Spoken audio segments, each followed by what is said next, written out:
Assalamualaikum warahmatullahi wabarakatuh. Selamat pagi.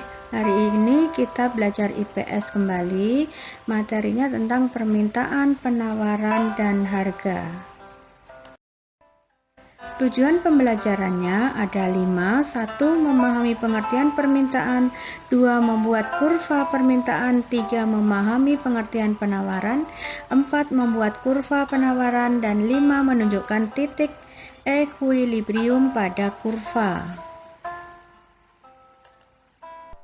Oke, pengertian permintaan.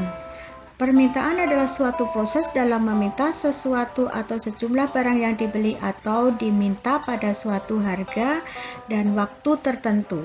Permintaan berkaitan dengan keinginan konsumen akan suatu barang dan jasa yang ingin dipenuhi, dan kecenderungan permintaan konsumen akan barang dan jasa tak terbatas.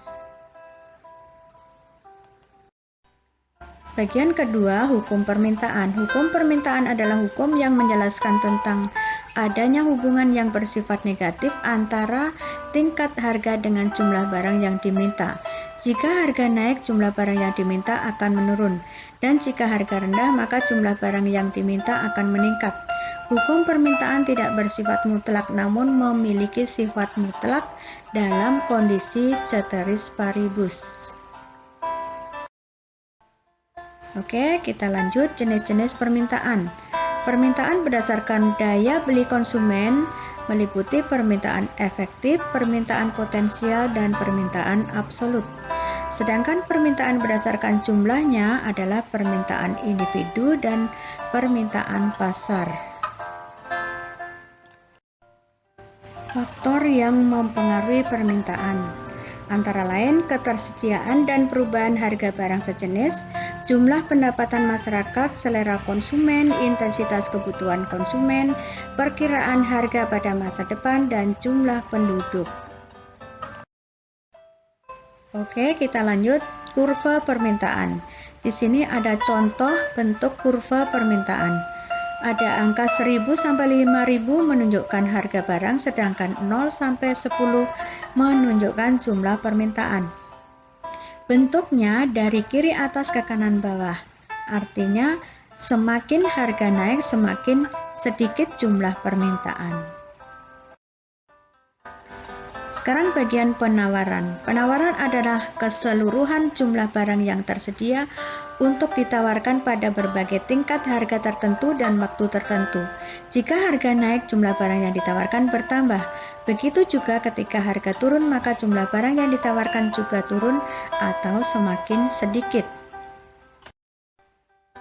Hukum penawaran. Hukum penawaran memiliki arti keterkaitan antara tingkatan harga tertentu dengan barang yang akan dijual atau ditawarkan. Ini telah menjadi pakem yang pasti dan telah menjadi regulasi tidak tertulis yang tidak bisa dicegah, karena resikonya ialah pemilik akan mengalami kerugian. Tidak mungkin ketika harga mahal barang yang dijual sedikit, justru jumlah barang lebih banyak karena jarang dibeli konsumen. Begitu juga sebaliknya, tidak mungkin barang yang harganya murah jumlah barangnya banyak, karena barang pasti langka disebabkan banyak diborong oleh konsumen.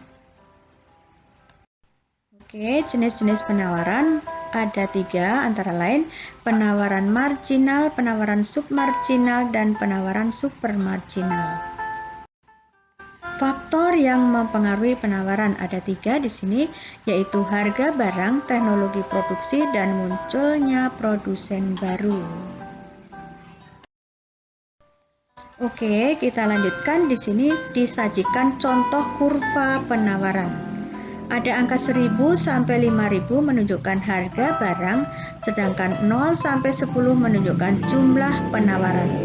Bentuknya dari kiri bawah ke kanan atas. Artinya semakin harga naik, semakin bertambah jumlah penawaran.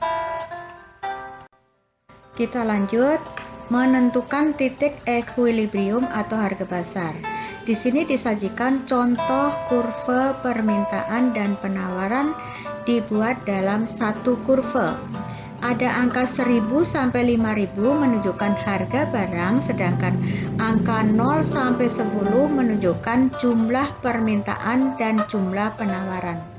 Di situ bisa ditentukan titik tengahnya, yaitu harga pasar, karena antara jumlah permintaan dan jumlah penawaran di angka 6 dengan harga 3000 yang disebut dengan harga pasar. Kita lanjut, latihan membuat kurva permintaan dan kurva penawaran dalam satu bentuk kurva.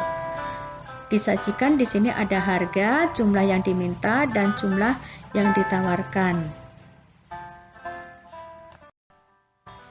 Terima kasih, tugasnya dikerjakan dalam kertas folio ya. Tulis datanya dulu, kemudian kurvanya di bawahnya. Jangan lupa 3M. Terima kasih atas perhatiannya. Wassalamualaikum warahmatullahi wabarakatuh.